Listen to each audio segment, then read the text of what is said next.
Hello and welcome, friends around the world, to this round 13 here of Grand Prix Liverpool. We have two teams in the feature match area who can still potentially make it into our elimination stages. At 10 and 2, we have the team of Carlos Morales, Sergio Garcia and Ricardo Sanchez up against James Staples, Christopher Green and Chris Arlo. And we're kicking things off here with a couple of cool decks. We've got Is It Phoenix, which is a relatively new addition to this modern metagame, aiming to play lots of spells, potentially get back some of those Arc-like Phoenixes.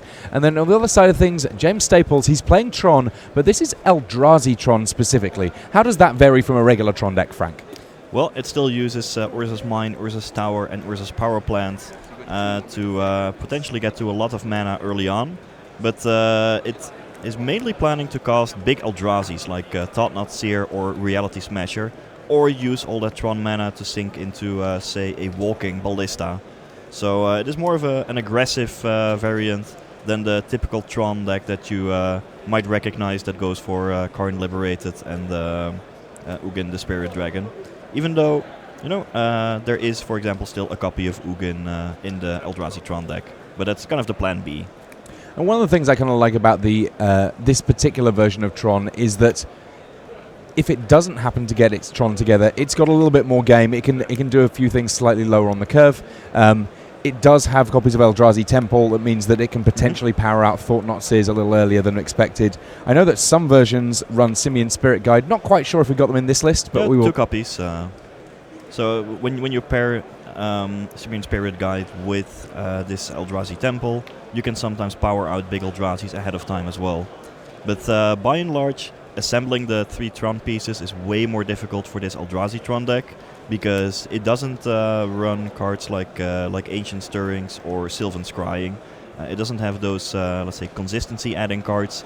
It is fully colorless.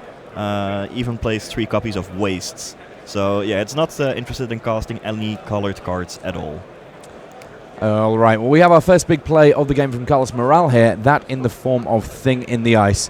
While we talk about these Is It decks as being Is It Phoenix, we could easily be talking about them as being this card being the kind of central part, because when you're casting lots of spells, transforming Thing in the Ice into Awoken Horror, not too difficult whatsoever. But here's a turn 3 Thought-Knot Seer. No Tron, just a Ghost Quarter as the third land, but Simian Spirit Guide helping power out the big Eldrazi a little sooner. And let's have a look at this hand. We've got little baby Jace there, alongside a Lightning Axe. We then have Opt, Lightning Bolt.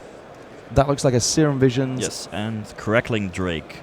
That's one of the 2 namesake Drake cards in the deck. Without Crackling Drake and Arclight Phoenix, this deck didn't even exist, so it's a relatively new addition to the whole modern format. Now, Thought-Knot Seer exiling cards, pretty relevant if it did happen to snag the likes of an Arclight Phoenix, get it out of the game before it could potentially end up in the graveyard. Ultimately taking a Lightning Axe there to mean that it wasn't going to end up being able to get discarded if an Arclight Phoenix got drawn, making Carlos Morales work to get all of his elements in the right places, in the right zones. Well, perhaps even more importantly, the Lightning Axe presented an excellent answer to the Thought-Knot Seer. So now Carlos Morales doesn't have access to that, and that Thought-Knot Seer is probably going to stick around to attack for 4 on the next turn. Yeah, 4/4 against the 0/4 Thing in the Ice. A pretty helpful combination. One thing that I want to check, actually, the various Eldrazi that are in this Eldrazi Tron list, are any of them horrors? Because it strikes me as the sort of thing that normally when we look at Thing in the Ice transforming into Awoken Horror, it's pretty much, it's going to bounce every creature on the battlefield. I don't think so, but I'll check. Okay, Thought-Knot Seer is just a regular Eldrazi. Reality Smasher, also just Eldrazi. Walking Ballista, well, I would be very surprised if that's a horror. No, that's just a construct. What else do we have? Oblivion, Sower, also just an Eldrazi. No, I don't think any of them are going to be horrors.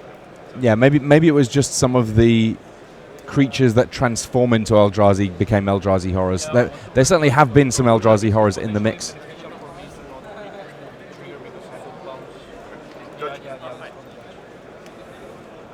So my opponent has cast Serum Visions, followed by Full Scour, followed by Opt. On the first 2 he moved the counter down. On the third one he didn't move the counter down. put the Phoenix and then went Well, to remove yeah. it.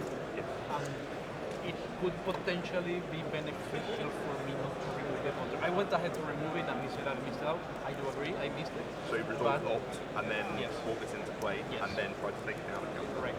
I missed it, but I want to call you guys because potentially this could be beneficial for me. So I can make a ruling, but I want to be clear that I did miss it. So Carlos Morel being very clear about what he's got going on here. I think we all agree since the Phoenix is here. He also said He's also attacked. Like, oh, okay, fair enough. Yeah. So no, I meant the impression because he's saying it's potentially better. well, it is because he can bounce this to hand in response to the removal spell. Like, it gives him more control. Correct. Yeah, but do you think he did miss it? How can I possibly know that? No, I'm asking for your impression. So the conversation here, there was a missed trigger on the thing in the ice, and it's a potentially beneficial missed trigger. I noticed the error. I noticed the error, and I told him we'd missed it. And my opponent. But we'll just let the judges figure that out and make a proper ruling about this. As our friend Raphael Levy on the card viewer was pointing out, Eternal Scourge and some other Eldrazi horrors that you rightfully pointed out, as they do exist. There's a whole bunch of them. However, none of them are in James Staples' deck. Okay, so it looks like that ruling's been resolved there. They've elected to say that yes, the trigger has been missed. The counter's staying on the thing in the ice here. Often when it comes to these missed triggers, if it's clear that it is of benefit to the player to miss the trigger, it ends up being that there's a little option given to the opponent as to whether or not they want the trigger to happen or not. It's a little bit of a complicated one, figuring out which triggers are more beneficial than others. In this instance, though, it looks like that thing in the ice staying with just the 2 counters on it. Yeah. I think the judges just have fixed guidelines on how to deal with that. And well, the ruling is that now thing in the ice is sitting with 2 counters on it. But thanks to the Thought-Knot Seer, James Staples still knows that there's Jace, Crackling Drake and Lightning Bolt in Carlos Moral's hand. So shouldn't be all that difficult, at least with that Bolt and maybe another spell to transform that thing in the ice. Now, Relic of Progenitus has been activated, but Crackling Drake, it doesn't mind that those spells are in exile too much. It will still be able to get pumped up by them. As Matter Reshaper comes down here. There's Crackling Drake for Carlos Morel. He gets to draw a card off that one.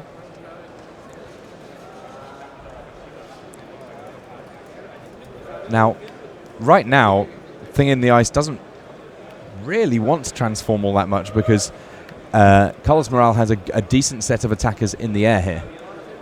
That is true. This Crackling Drake is already pretty big, but looks like he's just gonna go for a trade. So yeah, the Thought-Knot Seer, they're trading off with Crackling Drake, a card getting to be drawn by Carlos as the Thought-Knot Seer dies.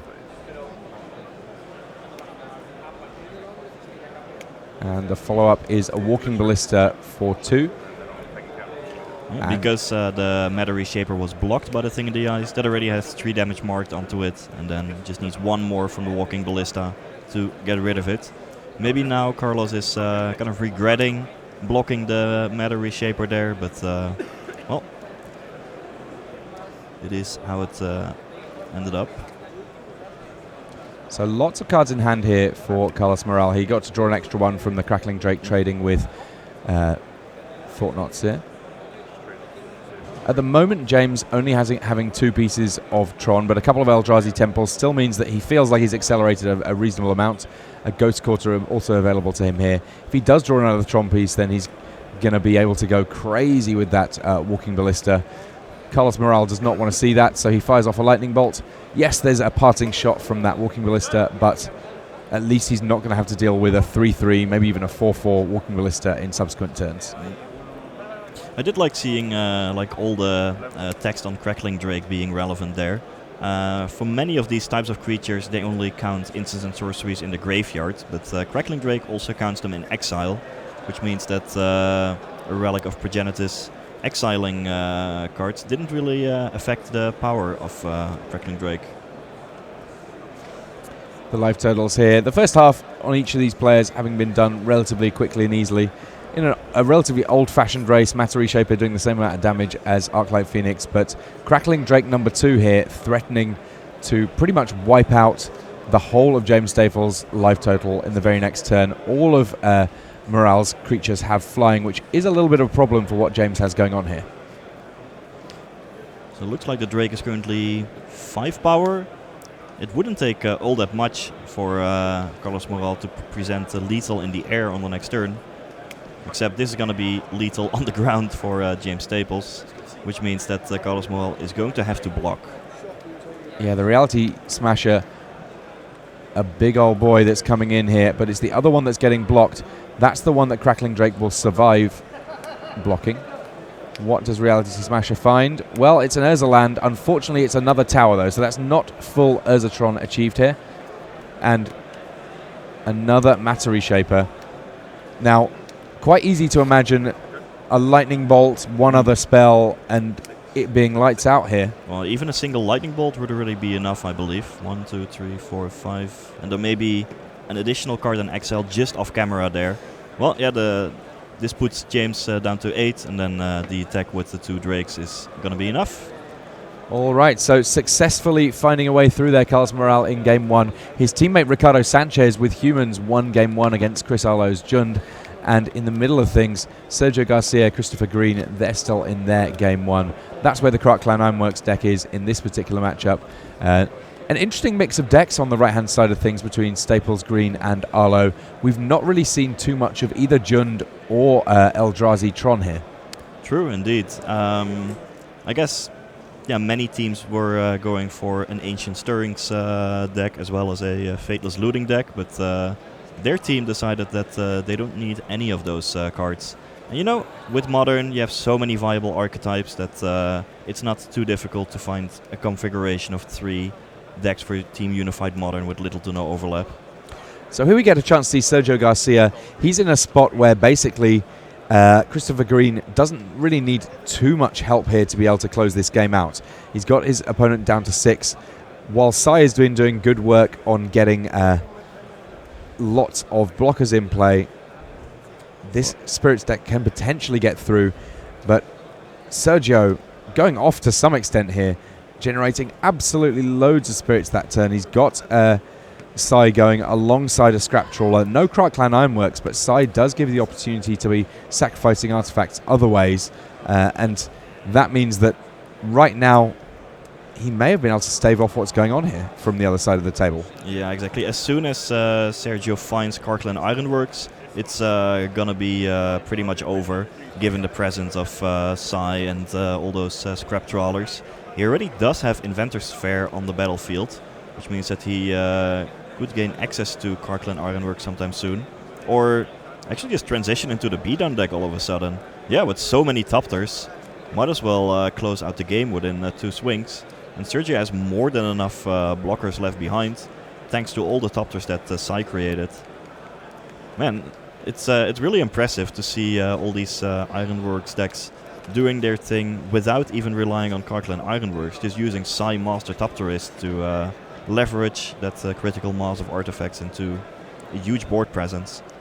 One of the stories of Modern in this last year or so to me has been how a few additional cards being printed has taken an existing known synergy or powerful ability for a deck and escalated that deck to be something that can really compete in the Modern metagame. It's not as if in the Humans deck, for example, there were that many... there's lots of old Humans that are good, but the addition of Unclaimed Territory, the addition of Kitesail Freebooter, suddenly Humans became good enough. Croc Clan Ironworks, the addition of Psymaster Thopterist took a deck that was already pretty good and has really pushed it up to the top level. Even for the Mill deck, the addition of Mission Briefing has taken an existing known archetype and just made it that little bit better. Here we've got these phantasmal images that have come into play for Christopher Green here, and means that he can potentially race, but ultimately KCI getting there with a beatdown plan, where previously the only way that Croc Clan Ironworks was realistically winning was if it found its namesake card. Yeah, when you look at this matchup, you might think, well, if there's one deck that's going to be attacking and winning with flyers, it's going to be the Spirits deck. Not over here. So right now you'll see that there's a lot of players shuffling. The match on the left-hand side, that one's not finished. The reason there's no players at the table right this moment is because there's just a deck check going on. As things get close to the end of the Swiss rounds of the tournament, you do see a few more deck checks potentially impacting on the feature match area. That just because once you get teams that are close to the elimination stages, the judge staff kind of want to make sure that most of those decks have been checked at some point before the elimination stages, just to make sure there's nothing untoward going on. Not a big problem, not any indication of any foul play, just a matter of good tournament operations from our judge staff. So you see those players, they're able to get back to their match shortly. So we will basically, as soon as we have a match to show you, that'll be the match that we jump to. At the moment, though, Carlos Morales, Sergio Garcia, Ricardo Sanchez, they've got the clean sweep on game ones. If they can just, any two of them win their game twos, that'll be all she wrote, and it may potentially even be the full shellacking. Yeah, and as a reminder of what these teams are playing for, the team that wins this round is in a good position to make a shot at the top 4 playoffs. They would likely only need a draw, maybe a win in the next round. The team that loses almost surely is out of contention. So turn 1, Eldrazi Tron, kicking things off with a Relic of Progenitus. Here's an expedition map. Now, right now we do not have a set of lands conducive to Tron happening anytime soon, but the Relic of Progenitus, pretty potent against at least the Arclight Phoenix side of what Is It Phoenix is doing. Crackling Drake, though, we've already seen, does not mind whatsoever about this relic. No, it does not. As for the Tron lands, that's not such a big deal for this Eldrazi Tron deck. It is not reliant on assembling all 3 copies of the Urza lands. It's more incidental. When you're a fully colorless deck anyway, well, you might as well put them in, and then sometimes you're lucky enough to get all 3. But generally speaking, the Eldrazi deck is relying more on just 3, 4, 5 mana creatures. So post-sideboard, we see a few little changes for each of these lists. I believe I saw a Ral, is it Viceroy in hand for Carlos Morales. I'll be interested to see how that Planeswalker ends up playing out here. For now, though, we got a little Jace on our hands. Jace might have a little bit of trouble transforming while Relic of Progenitus is doing its thing.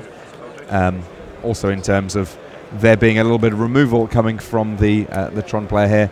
And a second copy of Relic of Progenitus from James Staples. Yeah, Warping Whale does a whole bunch of different things. One of them is getting rid of creatures with low power or toughness, like Jace. It's interesting to see how this Arclight Phoenix archetype has been developing ever since the release of Guilds of Ravnica.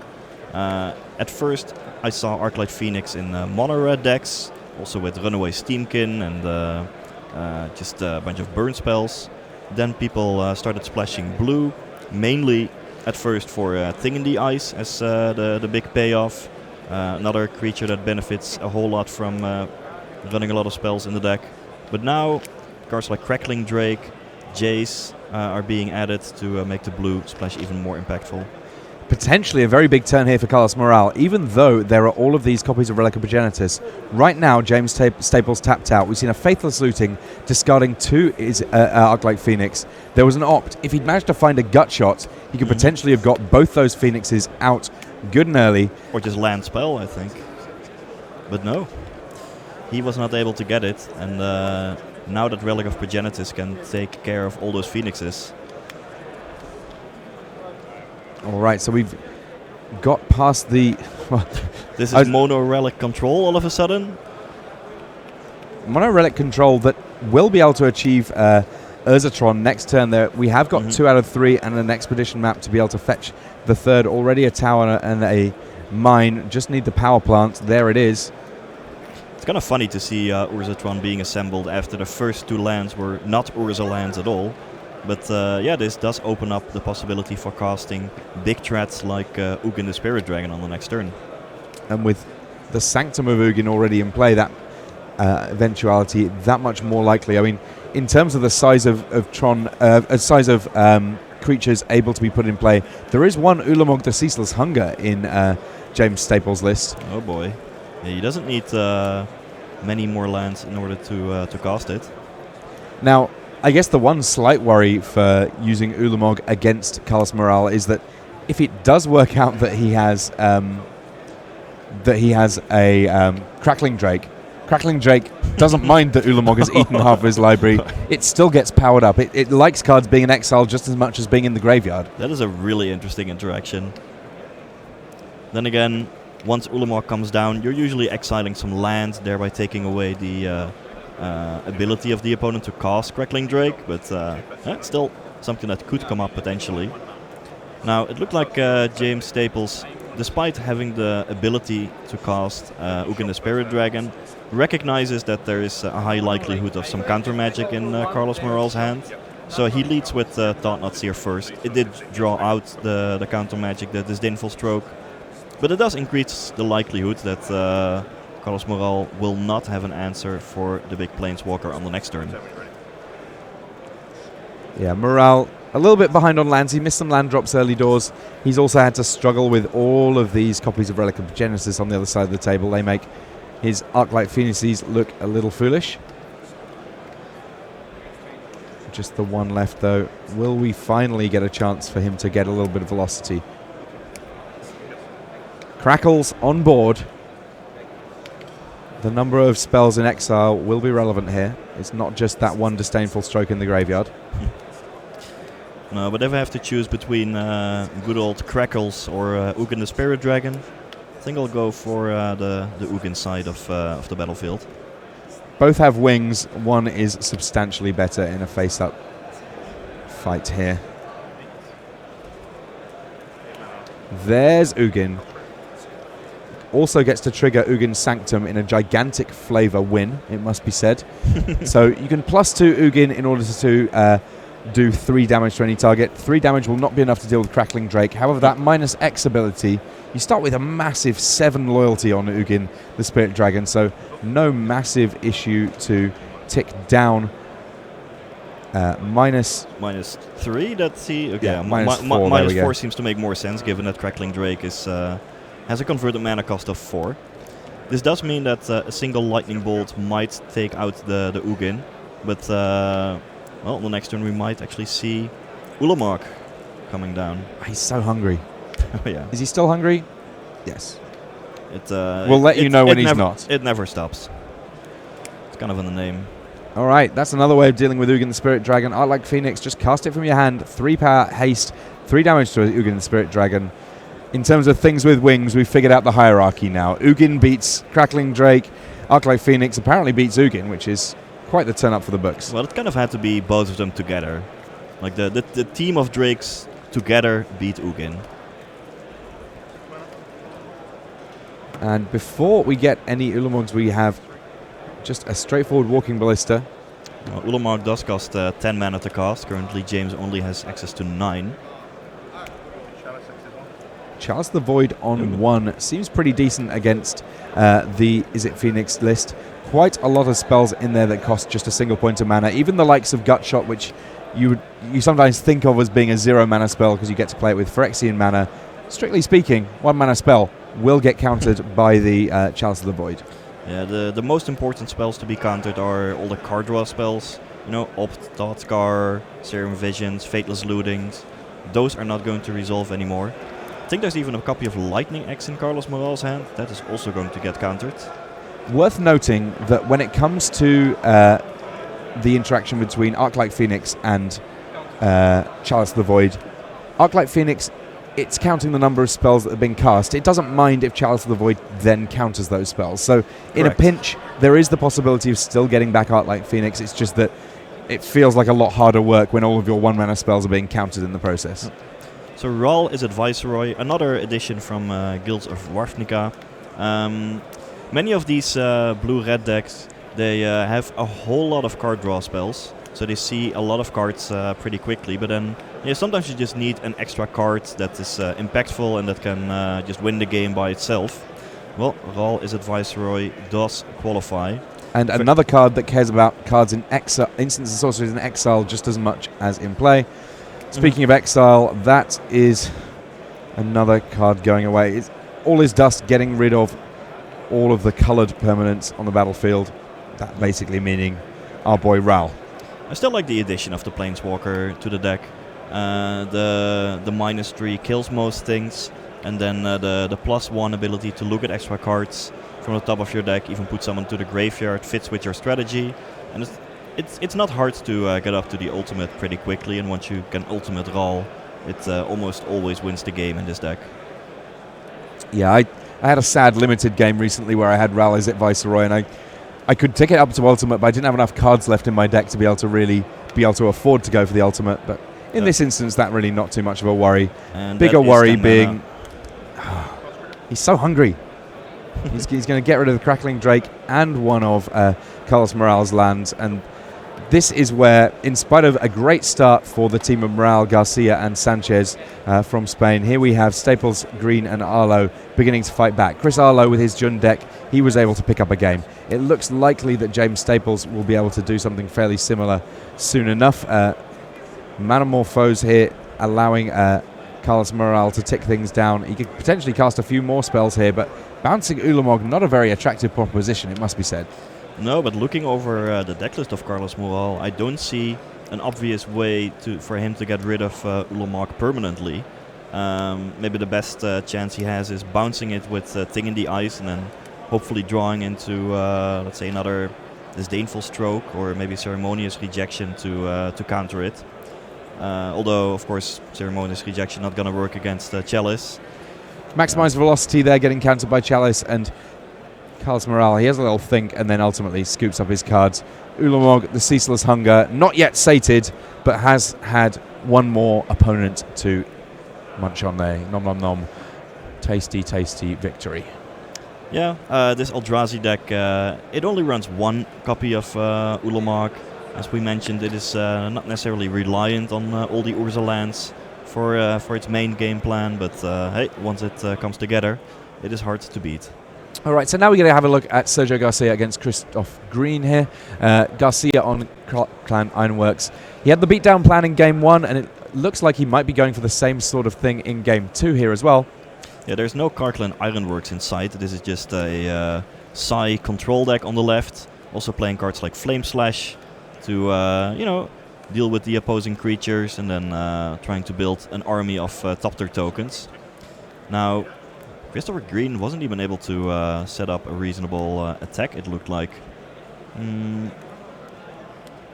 Yeah, like the ground creatures would just run into Psy, and I guess that Christoph didn't want to trade his Mausoleum Wanderer for 2 Topters. Yeah, I must admit that in terms of the variations on Clan Ironworks to watch, I feel like once Psy is in play, there are fewer Psys from the crowd watching, because it creates a slightly more interesting bit of gameplay. Once you've seen the deck combo off, it kind of combos off in a very similar way every time. Spell Queller here dealing with a Scrap Trawler, exiling it from the stack. Yeah, that is a pretty big play. It means that Garcia's board doesn't develop with a very relevant artifact. But also now Green has a reasonable attack. Thanks to the Exalted on Noble Hierarch, Spell Queller can attack as a 3/4, which means that there's only 3 Topters on the other side of the board. So Sergio doesn't have great blocks for it. Yeah, there's unlikely to be many copies of Tooth of Chiscoria to flash in to generate an additional blocker here. Not in this deck. Would be fun though. No one would expect it.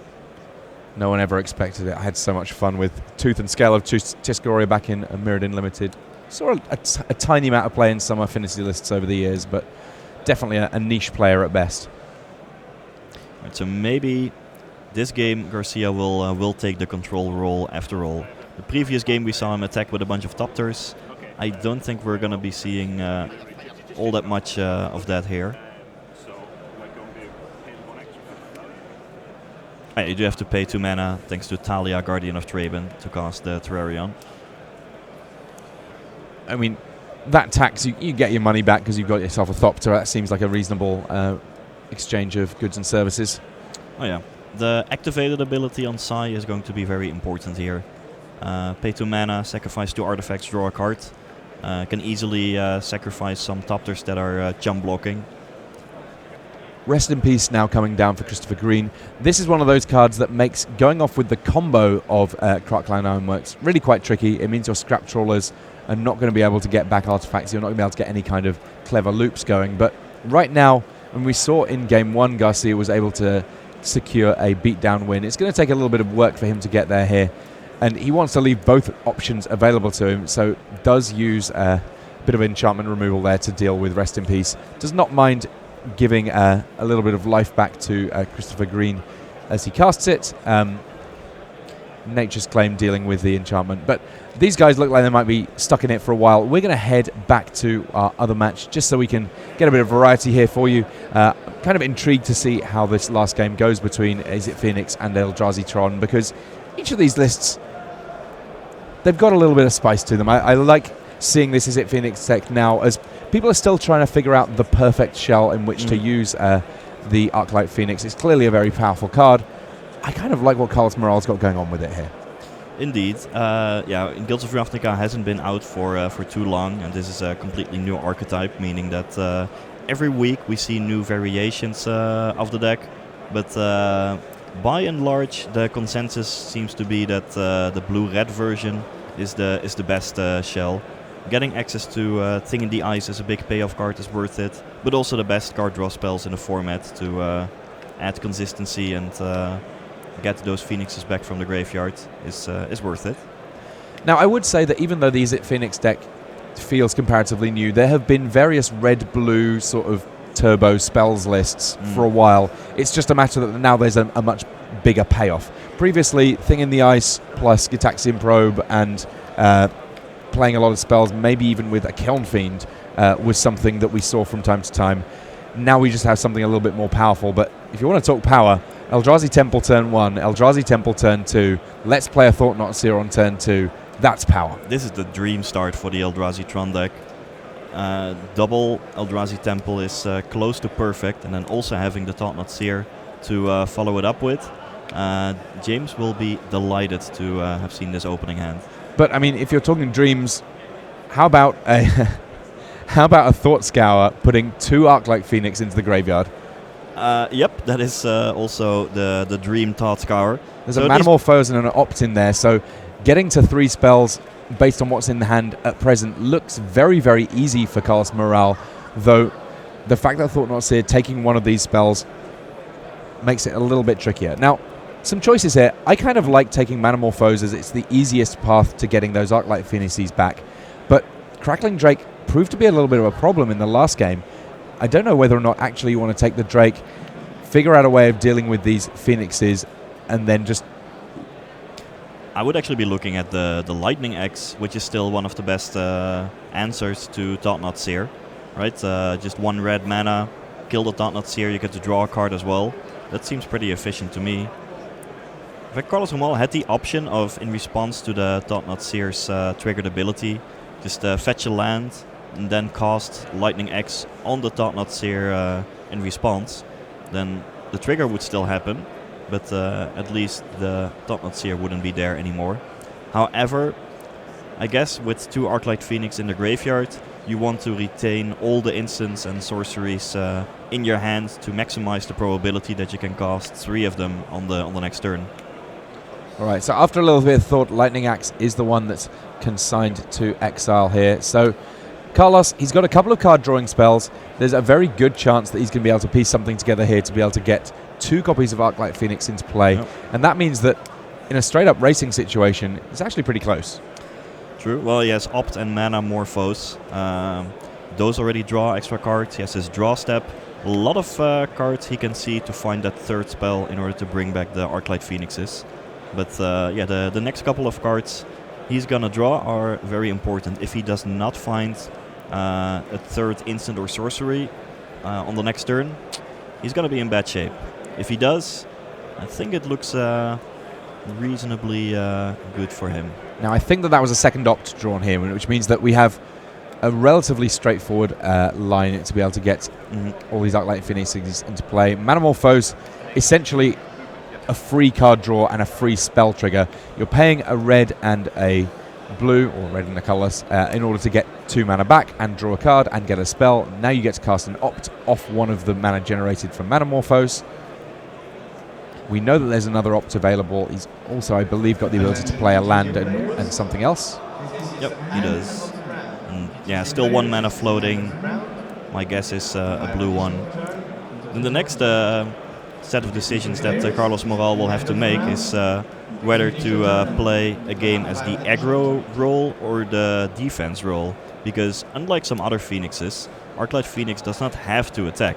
When it comes back at the beginning of your combat step, you can just choose to say, well, I'm not attacking, gonna keep them back as blockers, your turn. And then when James might play, say, a Reality Smasher and gets in there, you just use the Arclight Phoenixes as blockers. Yeah, Reality Smasher, a big concern for Carlos Moral, because if he decides that he wants to be the beatdown, if he wants to be in a race, with 2 Arclight Phoenixes against 1 Thought Knights here, yes, that works out. Reality Smasher very much changes that equation. Oh, yes. And yeah, for Carlos Moral, there's no way of knowing what James Staples has in hand. So it's going to be a bit of a guessing game for him. All right, so 3rd spell played. Yep. Go to combat. Here are 2 copies of Arclight Phoenix. How many of them want to get stuck in? Well, I would say it's either all or nothing. But you have to make a choice. Am I the aggro player or am I going to play control this game? Well, looks like he's committing to go full-on aggro. Even plays an untapped Steam Vents. Now, what does that untapped Steam Vents signify, do you think? That would signify Ceremonious Rejection, which is a way to counter a Reality Smasher. There is a Reality Smasher. There's the Ceremonious Rejection. He telegraphed it, but it was something that I think that James Staples didn't really have much of a choice but to at least try and call that bluff, because if it hadn't been there, it would have been lights out for Moral. James Staples in a game 3 against this Spanish pro, desperately trying to find a way of making sure that he's able to take this one down. And here's the follow-up, Crackling Drake for Carlos. That will be a relatively large Crackling Drake as well. Yep. The race very firmly in his favor. You can see the advantage bar has swung in his direction. Yeah, this is going to be lethal on the next turn. And that's enough for Carlos to get it. And you know what? I think that might mean that that's the full match. Let's see what other games we have going on here. Well, I guess this was Carlos Moral winning, and even though the scores haven't been updated yet, you would have to imagine that his team, one of his teammates took it down, which means their team as a whole won the round. Yeah, look at that. I think that we had such synchronized magic that there was the rare 3-0 victory. Doesn't happen too often. 2 wins for both Moral, Garcia and Sanchez. On the other side of things, James Staples, Christopher Green, Chris Arlo, they picked up a couple of wins there. They did not get the full shellacking, as we refer to it, the perfect victory where you don't even get a game. But ultimately, it is Moral, Garcia and Sanchez getting there. And for Staples, Green and Arlo, unfortunately, an X3 record unlikely to be good enough for them to make the elimination stages. Just so you know, it's top 4 rather than top 8 when it comes to team events. That means essentially 12 players getting to those elimination stages, potentially getting a trophy. That is the end of our round 13, though. We've got a little bit more magic, but we are fast approaching our top 4. Do not go anywhere. It's going to be Raf and Riley after these messages.